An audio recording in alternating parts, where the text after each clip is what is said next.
Hello students, very good morning. Welcome to Study from Home, a program initiated by Kanamakan Public School, Vrindavan.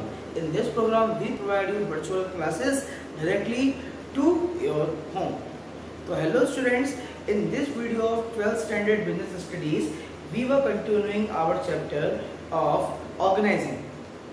Organising में अब तक हम पढ़ चुके हैं what exactly organizing is and उसके अलावा हमने उसमें जो पॉइंट स्टडी किए हैं और हमने स्टडी किए हैं organizing process, importance of organizing and organizational structure.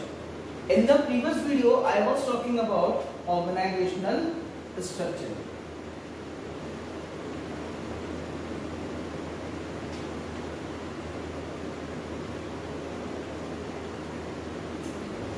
तो ऑर्गेनाइजेशनल स्ट्रक्चर को हमने किस तरीके से डिफाइन किया था, एक बार रिकॉल करा दूं. Organizational structure is the network of job position, responsibilities and authorities of different levels. As we guys already know, in an organization the work is divided on certain basis and that work must be identified and divided is under the process of organizing. जब हम organising की बात करते हैं तो organising में क्या काम किस तरीके से होना है, उस काम को करने वाला कौन है और उस काम को करने के लिए कितनी अथॉरिटी एंड कितनी रिस्पॉन्सिबिलिटी एक ऑफिशियल को रिक्वायरमेंट रहेगी, ये सारी चीजें ऑर्गेनाइजिंग का पार्ट होती हैं. अब ऑर्गेनाइजिंग जब हमने स्टडी किया था तो ऑर्गेनाइजिंग प्रोसेस में जो पहला हमारा पार्ट था वो क्या था, आइडेंटिफिकेशन ऑफ एक्टिविटी. यानी कि whatever the activity that will have to undergo in the business, सबसे पहले हम उस एक्टिविटी को आइडेंटिफाई करते हैं and after identifying of that activity we group that activity as per the requirement of organization. ठीक है, तो आज हम ऑर्गेनाइजेशनल स्ट्रक्चर के अंदर we will try to learn how to group up particular activity. Suppose you are the manager and मैं आपको बोलूं कि आपको एक particular activity को categorize करना है, आपको अपने अकॉर्डिंग, अपनी समझ के अकॉर्डिंग उस एक्टिविटी को क्या करना है, डिवाइड करना है. तो वो आप किस तरीके से उसे ग्रुप करेंगे ये हम आज जानेंगे. ठीक है, and that is the part of organizational structure. तो ऑर्गेनाइजेशनल स्ट्रक्चर का डिफाइन मैं एक बार यहाँ पे और लिख देता हूँ.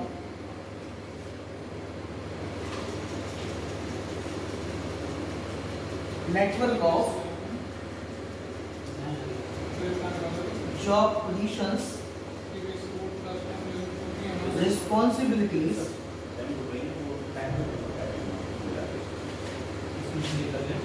and authorities at different levels. ठीक है, तो हमने इस तरीके से डिफाइन किया था ऑर्गेनाइजेशनल स्ट्रक्चर को. And if I am going to classify the organizational structure, I can classify the organizational structure in further two types. Organizational structure के टू टाइप्स की बात करूं तो the very first type of organizational structure is functional organization. Functional structure and divisional structure. Functional and divisional. अब मैंने beginning में functional division को एक बार एलैबोरेट किया था. ठीक है, तो एक बार और देख लेते हैं फंक्शनल क्या है. Functional structure are the structure where jobs are grouped. Functional में क्या होता है, where jobs are grouped keeping in mind of its function. Functional organizational structure से हमारा मतलब यह है कि इन फंक्शनल ऑर्गेनाइजेशन या when we does organizing on the basis of functional organizing, then in this kind of functional organizational structure jobs are grouped keeping in mind of its function. अब मतलब क्या है, अब सपोज कीजिए कोई XYZ private limited है. ये क्या है, हमारा कोई फर्म है और ये क्या है, हमारी XYZ प्राइवेट लिमिटेड, और ये किसी पर्टिकुलर प्रोडक्ट का प्रोडक्शन करता है. अब जैसा कि किसी फर्म के लिए रिक्वायरमेंट होती है उसके सर्टेन डिपार्टमेंट होते हैं. डिपार्टमेंट बना दूं मैं, XYZ के लिए हमारा production department, sales department, marketing department, HR department, public relation department, so on. इस तरह के डिपार्टमेंट जो हैं वो हमारे होते हैं हर बिजनेस के अंदर। तो मैं as a organizing manager I will decide which activity I have to group under the production. अगर कोई रिसर्च एंड डेवलपमेंट है, क्वालिटी कंट्रोल है, इस तरह की कोई एक्टिविटी होती है तो मैं इसका ऑर्गेनाइजिंग प्रोडक्शन के अंडर में करूंगा। कोई सेल्स है, परचेजिंग है, तो उसकी सारी एक्टिविटी का ऑर्गेनाइजेशन में सेल्स डिपार्टमेंट के अंदर करूंगा। और अगर कहीं मार्केटिंग के रिगार्डिंग एडवर्टीजमेंट, कोई मार्केटिंग स्ट्रेटजी, ठीक है, इस चीज के रिगार्डिंग कोई भी अगर काम है तो मार्केटिंग डिपार्टमेंट के अंडर करूंगा। एंड अगर ह्यूमन रिसोर्सेज की हायरिंग एंड फायरिंग का काम है so that will be under the HR department. So ultimately grouping की बात करूं, jobs are in functional department, jobs are grouped keeping in mind of its function. यानी कि ये उस तरह के ऑर्गेनाइजेशन के लिए बेटर होता है जो केवल एक तरह के प्रोडक्ट में डीलिंग करती है, यूनिक प्रोडक्ट ऑर्गेनाइजेशन। ध्यान रखेंगे, फंक्शनल ऑर्गेनाइजेशन जो काम करती है वो यूनिक प्रोडक्ट ऑर्गेनाइजेशन के केस में काम करती है।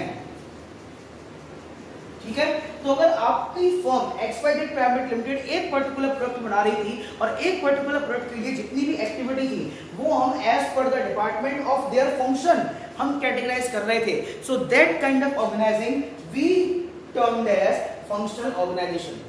ध्यान देंगे, in functional organization jobs are grouped keeping in mind of its function. अब एक क्वेश्चन आएगा, सर जॉब्स को ग्रुप्ड करने की जरूरत क्या है? इसके लिए हमें रिकॉल करना पड़ेगा when I started the introduction of this chapter. जब मैंने ऑर्गेनाइजिंग स्टार्ट किया था तो मैंने सबसे पहला टर्म में क्या बोला था? Organizing is the process of identification and grouping. यानी कि सबसे पहला काम आपने जॉब को आइडेंटिफाई कर लिया कि आपकी जॉब क्या है। ठीक है, और सपोज करो आपकी जॉब है कंपनी की सेल्स को बढ़ाना, आपकी जॉब है कस्टमर की कंप्लेन आई है कि भैया आपके प्रोडक्ट में वो स्वाद नहीं आ रहा है, वो क्वालिटी मेंटेन नहीं हो पा रही है, तो उस केस में क्या होगा? उस केस में ये होगा कि आप एज अ मैनेजर आप प्रोडक्शन डिपार्टमेंट से बात करेंगे कि क्वालिटी कंट्रोल में क्या प्रॉब्लम आ रही है, क्यों हमारे प्रोडक्ट का स्वाद टेस्ट पहले जैसा नहीं है। ठीक है, आपको नया एडवर्टीजमेंट बनाना है तो आप मार्केटिंग डिपार्टमेंट में उस एक्टिविटी को डाल देंगे। आपको एम्प्लॉयज की हायरिंग करनी है, आप उस एक्टिविटी को HR डिपार्टमेंट में डाल देंगे। तो ये सारी चीजें एक अकेला पर्सन नहीं कर सकता। और आपको जरा मैं याद करा दूं, फेयोल का एक प्रिंसिपल था डिवीजन ऑफ वर्क। तो हम सब साइंटिफिक प्रिंसिपल ऑफ मैनेजमेंट के थ्रू ही चल रहे हैं, तो डिवीजन ऑफ वर्क के अंडर ही ये सारे काम हो रहे हैं। वर्क को उसके स्पेशलाइजेशन के अकॉर्डिंग डिवाइड करना बहुत जरूरी है। अगर आपको मैं एक बात बोलूं कि मैं क्वालिटी कंट्रोल का काम HR वाले को दे दूं, HR वाले का काम मैं प्रोडक्शन में डाल दूं, सेल्स का मार्केटिंग में दे दूं, मार्केटिंग में सेल्स में दे दूं, तो how would that be possible? क्यों? बिकॉज हम जानते हैं कि currently nowadays management is termed as the profession and every manager shows from what side of specialization he has. तो ऑक्यूपेशनल स्पेशलाइजेशन मेंटेन करने के लिए और ऑक्यूपेशनल स्पेशलाइजेशन को एक बहुत अच्छा एनवायरनमेंट क्रिएट करने के लिए हमें ऑर्गेनाइजिंग की जरूरत पड़ती है। और इस तरह की ऑर्गेनाइजिंग को हम बोलते हैं क्या? Functional organizing. ठीक है, तो ये था आपका फंक्शनल ऑर्गेनाइजिंग। इसके बाद हम चलते हैं next, divisional organising.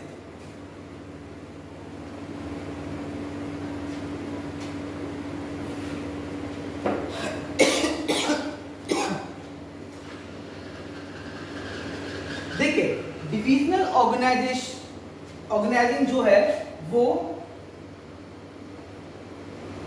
Multi product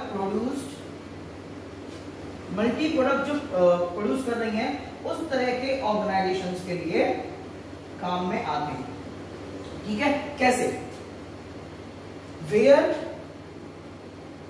jobs are grouped keeping in mind of as per department of individual product, individual product. देखिए फंक्शनल में हम क्या कर रहे थे, फंक्शनल में क्या कर रहे थे, फंक्शनल में हम एक ही तरह के प्रोडक्ट का प्रोडक्शन कर रहे थे एंड वहां पे उस जॉब को उसी की जो डिपार्टमेंटल वाइज उसी के फंक्शन के अकॉर्डिंग डिवाइड कर रहे थे। लेकिन हम यहाँ पे जो जॉब का जो डिवाइडेशन कर रहे हैं, हम क्लासिफिकेशन कर रहे हैं, वो हम उसके डिपार्टमेंट वाइज कर रहे हैं। यानी डिवीजन टर्म का मतलब होता है where jobs are grouped keeping in mind as per department of individual product. अब इसका एग्जांपल क्या है, इसका एग्जांपल देखिए, टाटा ग्रुप है, ठीक है। अब टाटा ग्रुप का क्या है, टाटा ग्रुप एक नमक के पैकेट से लेकर के बस तक सारे प्रोडक्ट बनाता है, ठीक है। लेकिन क्या नमक में जो मैनेजमेंट चलता है वो बस में चल सकता है क्या? टाटा नमक का ऑर्गेनाइजिंग अपनी जगह अलग है, टाटा की बसेस का ऑर्गेनाइजिंग अपनी जगह अलग है, टाटा के ऑटोमोबाइल का ऑर्गेनाइजिंग अपनी जगह अलग है, टाटा के ताज होटल की ऑर्गेनाइजिंग अपनी जगह अलग है, ठीक है। इससे क्या होता है, एक मल्टी प्रोडक्ट ऑर्गेनाइजेशन को हैंडल करने में बहुत ज्यादा ईज रहती है in such kind of divisional structure of organization. तो in this video of organizational structure we studied about what is organizational structure and we differentiated the organizational structure in functional and division. Functional are mostly used for uniproduct organization and divisional are used for multi-product organization. In functional organizing, jobs are grouped keeping in mind of its function and divisional organization, jobs are grouped keeping in mind as per department of individual product. ठीक है। जैसे कि टाटा का एक particular जो management है उसमें टाटा के सॉल्ट के लिए मैनेजमेंट अलग है, टी के लिए मैनेजमेंट अलग है, तो हमने हर एक्टिविटी को उस प्रोडक्ट के वाइज ही ग्रुप किया है। एक पर्टिकुलर प्रोडक्ट के लिए एक मैनेजमेंट, एक दूसरे पर्टिकुलर प्रोडक्ट के लिए दूसरा मैनेजमेंट, ठीक है। तो इस तरह से हम डिफाइन करते हैं एंड क्लासिफाई करते हैं organizational structure. In the next video we'll be studying about merit, demerit and functions and requirement of these functional and divisional organizational structure. तब तक के लिए thank you students and queries are always invited. And एक चीज और current में बता दूं कि India is currently progressing in the total number of infections. Definitely India में रिकवरी रेट बहुत ज़्यादा है, लेकिन रिकवरी रेट तब तक वैल्यूएबल नहीं होगा जब तक कि हम लोग इन्फेक्शन रेट को कंट्रोल नहीं करते।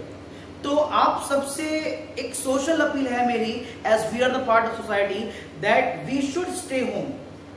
जितनी जब जरूरत हो तभी घर से बाहर निकलें, बिना जरूरत के बाहर ना जाएं, अपनी रिस्पॉन्सिबिलिटी को समझें। तो thank you students, stay home, stay safe.